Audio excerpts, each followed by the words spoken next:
My next guest is fighting December 16th at 247 Fighting's Brawl in the Burgh 19 when he faces Christopher Pierce. He's James Stevenson. How's it going today, James? Good. How are you, Zach? I can't complain. You know, we're just under 3 weeks away, or 19 if we're being specific. How's camp been so far as we're winding down? It's been a good camp. Weight's pretty good. You know, getting after it every day. Working on a lot of grappling because that's definitely, from my experience of watching Pierce. He's a jiu-jitsu guy, so been working a lot of grappling this camp. That's always fun to hear. I mean, your wrestling is top notch. You've shown that in your first 2 fights already. A little harder after the wrestling. It does take a lot of energy out of you. Right. First fight, you know, anyone that's seen what happened. Second fight was a little more. What changes have you made? I know you've added a new dietitian. It seems to be with your weight cut and all too. But what else have you added to your camp now? I would say switching gyms helped too. I'm at a more grappling wrestling gym. Obviously, that's my forte. That's my bread and butter. So that I started getting with Chris Williams for striking, which is a excellent boxing coach here in Southwestern PA. Is well known. I would say definitely. Obviously, the first 2 fights, there's really no excuse for those. They're on me. I wasn't working grappling enough. So obviously, you're not drilling it a lot when you come down to it's definitely fatiguing. It takes a lot out of you. I don't think people really, see that from the outside in. They're like, oh, you just quit. You couldn't do this or that. But it's more than that. If you never really been in that atmosphere, grappling definitely, if you don't drill it enough, it'll take a toll on you physically. So that's more or less what I was working this camp, because obviously the most I know about Chris is he's a jiu-jitsu guy. That's all I really have on him. So definitely drilling bad situations, getting shark tanked, just more rounds on the ground. Definitely still working striking a lot, but definitely more wrestling to get my cardio up for that. So what gym is Chris at? I think it's Drenning's Martial Arts. I think it's a small little gym in I think it's Butler, PA, as far as I know. So are you still over at the academy still then, or are you fully out of the academy? I'm fully out of the academy. I train at the shop, 814. It's in Somerset. It's, like I said, it's definitely a wrestling gym, more grappling. Obviously, that's my forte. That's that's my base in fighting. It's definitely wrestling. So just want to get my cardio up for that, and focus more on putting it together. I think that's where I lacked a lot. It was I know I can wrestle, but how do I put it all together to be a complete fighter, not just slamming people around and tiring myself out. I'm this is stupid. So I gotta fix some things here to make myself a better fighter. So that's more or less the gym switch and why I did the gym switch, and other obviously personal reasons, but I'm hoping it pays off in the end. So I mean, this is your third fight in 8 months. Yeah. I mean, that's just nothing alone by itself. I mean, you would have had another one, I think it was a month or 2 ago, but that one fell off. Right. But I mean, still, this is your third fight in 8 months. This is your opponent's third fight in over a year. So you've been a lot more active. I think his last fight was in April. You were on the card as well. Yeah, we actually fought on the same card. Yeah. And it was kind of weird to see he wasn't even at least booked on that last Brawl card. He just kind of hung around until this upcoming one. Do you see that playing in your factor, or you trying to let that not get the best of you? I mean, after the July fight, I do some soul searching. I got a lot of personal stuff going on. A lot of people don't know this, but I'll say it now. I actually fought that fight on a broken foot. Don't recommend that, But I didn't want to pull out, so I was I'm going to fight. Obviously, a lot of personal stuff went on in that fight. So after, I was just do I want to do this? Do I not want to do this? Obviously, I love it. So, the October card, again, personal issues. I didn't want to go in the cage with a bad mental state. So I feel I'm already defeated when I go in there. So fighting's definitely, to me, mental. So I feel if I went in there with my personal issues and my mental state, it just wasn't going to be good for anybody, including myself. I was I'm going to get hurt if I go in there because I'm not going to care, So it killed me to pull out of that fight because I don't like doing stuff like that. So I'm fully committed to stuff that I do. So I look back and I'm glad I didn't, because I wasn't right mentally. So it wouldn't have been fair to me or my opponent, because you wouldn't have got the best of me. So I think for this fight, my camp has been really good. I actually went to Thailand to train for this camp, so that was fun. I've been putting a lot of work in for this one, so being 0-2 sucks. People run their mouth about you're a quitter, you're this and that, but MMA to me is like a story. That's how I tell people. Like, you see professionals, man, like they start off terrible, then look at them. Oliveira, for an example, people called him a quitter. Now look at him. So I wouldn't really say that. I live in a small town, so people talk bad about me. Oh, you're a quitter, this and that. But again, it's a story. I don't think I'm a quitter. So as far as this fight in December, I feel like everything that I've been doing, like striking, wrestling, putting it all together, I feel like this is the best that I've felt physically and mentally since I started. So I'm happy to get in the cage and definitely show what I can do. And the shit talkers. Let's not be sugarcoating it. The shit talkers, Right. they're the same ones who are just sitting on their asses at home watching. They're sitting in Right. they're probably not even paying the tickets to come see it in person. They're gonna I wait know. for that little Instagram result page to pop up or the Facebook post saying, Yep. Sorry, it didn't go the way I wanted over for everyone. And they're the loudest when you lose, and the most clingiest when you win. They want to be your best friend when you're on a winning spree. Right. And if you're gonna lose, you want to lose as an Ami. Right. When you go pro, that record goes away and no one talks about it ever again, unless you're coming in on like a 10-fight amateur winning streak. That's the only time you talk about your amateur career. Right. And I wouldn't even want that, like, because I'd rather lose than an amateur. Because you see guys that are like 10-0 amateurs, like a lot of pressure's on you. So when you lose that one fight, they're going to be like, "Oh, does he have it? He lost. He lost to this guy who has a worse record than him." So like now's the time to like lose and learn. Like I want to fight the best guys as an amateur, so that way, if pro is an option for me, which I'm hoping it is, like I have the experience.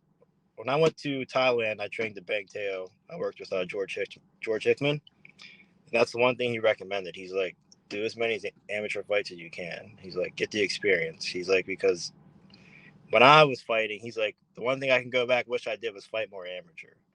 He's like, you see guys that are 5-0 or 6-0 and they want to go pro. He's like, don't do that. He's like, once you go pro, there's no going back, So he's like, take the hard fights, know what it feels like to be hurt, be down and stuff like that. And that's definitely one thing that I took from him when I left there was, just keep fighting amateur. Like, don't rush to go pro, because if you're not ready, like, you're screwed. You can't tell the commission, like, hey, I want to go back down and fight amateur. I'm not ready. So definitely just trying to stay active, get the experience that I need. And that's always fun too. I mean, I say that to a lot of guys that I talk to throughout the amateur scene as they're growing up in the Philly area and so on. That not only do you want to fight as many different styles as well. Right. Because if you're a grappler, you want to see like a high level striker. If you're a striker, you want to fight that high school that wrestler who's wrestled since elementary school. You want to wrestle that. You want to fight that guy to see what you can do, because again, you can't erase that record when you go pro. And it's a lot harder to get fights when you're a pro on a losing skid. Yeah, it is. On the amateur side, you can get a fight here or there, because everyone drops out on a fight. Right. So on an amateur, I've seen times and times again, they're just looking for a 1-0, a 2-0. Anyone with 3 fights, doesn't care what your record is. Right. They basically need a body to come in, because they just need to fill that slot on the show. As an amateur, you're not getting paid, so it's not like they're losing money bringing you in. But it's the right mindset. I'm glad that you're actually able to go over to Thailand and have someone else also enforce that to you as well. I'm sure you were also told that throughout your normal gym coaches and prior gym coaches as well. Yeah. It's something that you're seeing more and more. People are starting to take the amateur scene more serious. I know in PA it kind of sucks too, because our amateur scene, it looks very amateur. It is, and I think that's like I want to fight out of state once to experience like ground and pound, because like that's, if you're a wrestler, it does suck, so like that's why like I work a lot of striking, because like if I take you down, like I can't do much unless I work a submission, so it's kind of pointless. So that was in the back of my mind, like obviously I can wrestle, so like, but here I'm still limited to what I can do to you. So like, why exploit all my energy like taking you down, but I can't really do anything to you. So I think striking, you know, is going to help me from shooting a lot. I was shooting a lot my first fight. I wrestled a lot because like I wasn't comfortable on my feet. Like I'll just be honest with you, you know. So whenever you're in like that mode of like, what do I do? Like you're gonna go back to what you know. And for me, it was wrestling. So I look back and I'm like, yeah, you got to strike more. Like you can't just go in there and wrestle and wrestle. You got to set things up. So that's more or less like what I've been working on these last couple of months. And with the history of wrestling, how far back does that go on you? So I actually wrestled really in junior high. Okay. I think I got like my ground base from like playing football, like corner for all those years. You know, being a smaller guy, so I'm always, you know, you gotta do what you gotta do. So I'd say from football is where I got like my solid ground game. It's crazy as it sounds, but It makes sense when you say that too. Well, I went back and watched the Timbo Slice fight and the Harris fight. I forget Harris's first name. It's like Damar, I think. yeah, Demar. And your takedown on Timbo was like going for the QB. Like you were getting Yeah, that sack. yeah, And it was within like I think the first 10 seconds. So I wasn't sure if it was just you came from like years and years of wrestling. The no, football makes so much more sense. it does. But then again, in the state of PA, you can't punch above the clavicle, and with the shin guards on, you're not really doing anything legs. I think leg locks are also blocked They anyway. are. So like Yeah, you're stuck on like arm bars and kimuras and right. like Which very that's hard to limited. get. And so that makes a lot of sense. And you know, we have a great commission under a new leadership now, but definitely things that when you go out of state and you see out of state amateurs, we're at a disadvantage. Oh yeah. We're definitely at a fighter health benefit Mm-hmm. because you're not taking the unnecessary damage on the amateur level. But when you go and fight a guy from anywhere down south, you're fighting a guy who's been fighting pro style for his entire career. Right. And then I also touched on it before. You are touching with we were now working with Coach T from Headstrong Online Training as well for your weight loss for the camp. How's Mm-hmm. that? How'd that come across and how's it going? He actually Mateo actually posted about him, and you know I hit him up because I think the biggest part is the rehydration after everything. You know, so like I just need some guidance in that area because I feel like I was doing it not wrong. Like I had a coach before and it was good and everything, but I felt like I wasn't like when I was cutting weight. I feel like I was doing it too fast. You know, I wasn't like post weigh in like or fight night. Like I didn't feel as full as I should have. That's just I don't feel like I was eating enough personally. Uh, like that was new for me is like cutting the weight like that. You know, going to 145. So like I usually walk around at like 165, 160, 166 around there. So the last cut, it was rough for me. Like I'll just be honest. You know, I'm not gonna sugarcoat anything. It was definitely rough. And I feel like I did it wrong. I cut too much weight in like a short period of time, and like I felt it.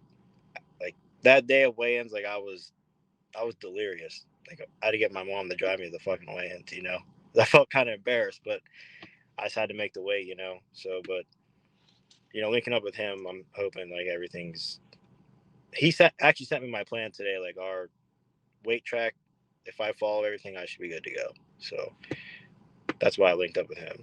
I've started getting a little more knowledge on the weight cutting experience. Yeah. I have a buddy who fought at 45. He walks around. I want to say about kind of what you said, like 165, 170, but he fights at 135.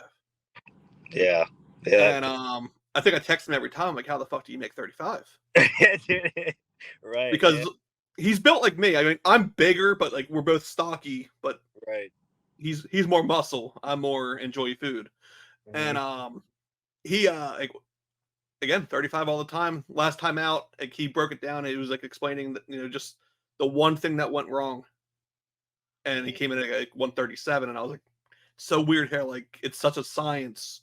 But outside of that, when you're not training at all, what is James doing when he's not training?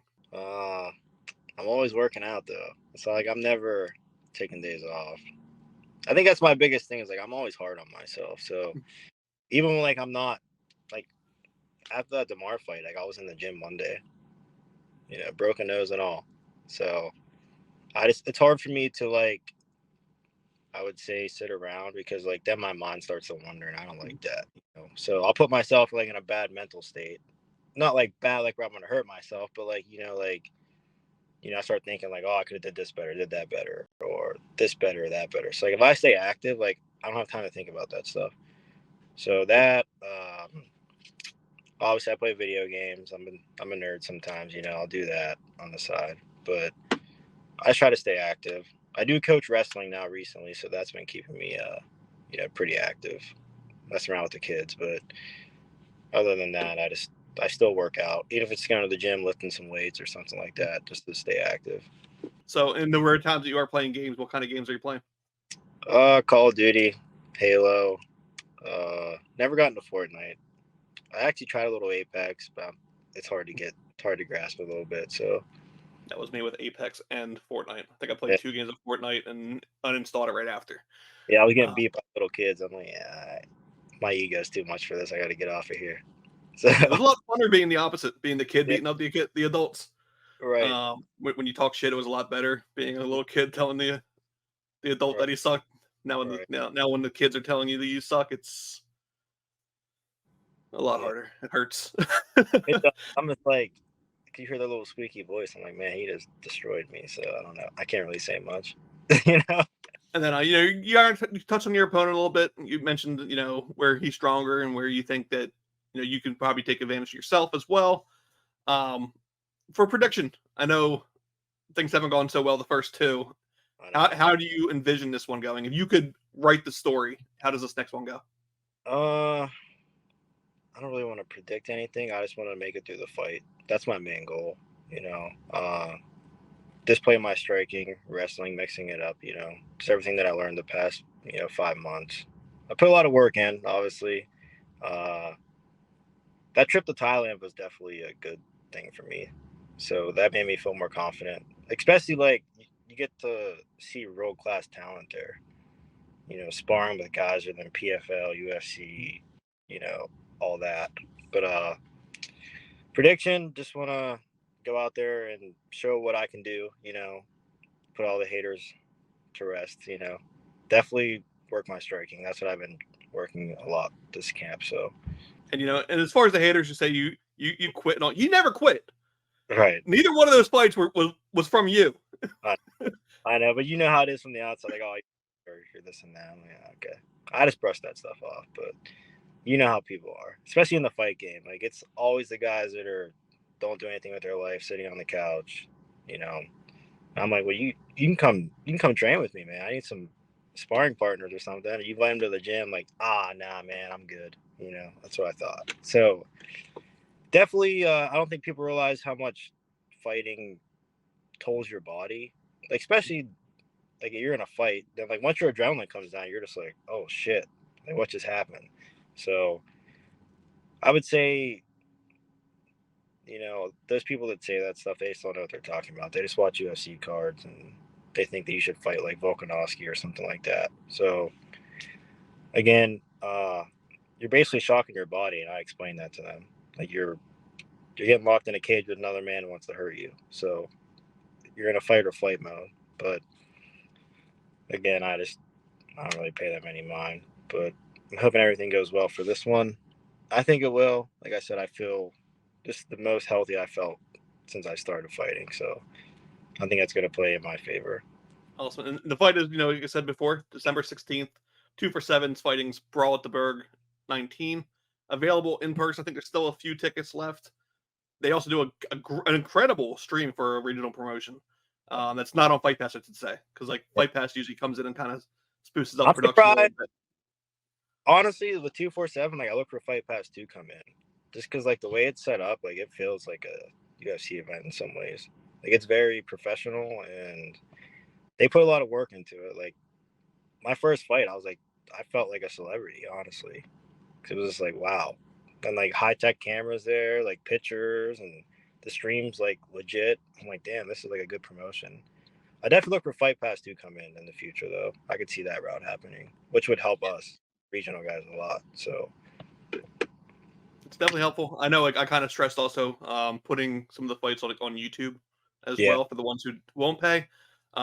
So far, haven't gotten that, but below, I'm going to link to the few tickets that are left over, the stream as well. But I'm going to pass the mic to you. Your socials, any sponsors you may have. The mic's all yours. So I do have some tickets left, like general admission and intermediate. This event's probably gonna sell out. That's what everyone was saying. So maybe we'll see. I do have some sponsors. I do have Crawford on coffee. If you guys are ever in Connellsville, definitely stop down and get a coffee. My man Brady, if you need your car detailed, hit him up. And my tattoo artist Jeremy at Black Arts. Getting any tattoos, that's your man. So he didn't do my recent one though. I think he's a little mad at me. I got that in Thailand, but you know, it's a little cheaper there. But on my other ink, he's definitely done it. So those are probably my three main sponsors that I rely on a lot. Awesome. And I'll link your socials below. I know I have your Instagram and all. And then, like I said, I'll push the link, and best of skill on the 16th. I'll catch the replay because kind of already told you beforehand. There's another card that night that I have to watch. I actually want to get with Hunter so I can see if I can fight early so I can catch you guys.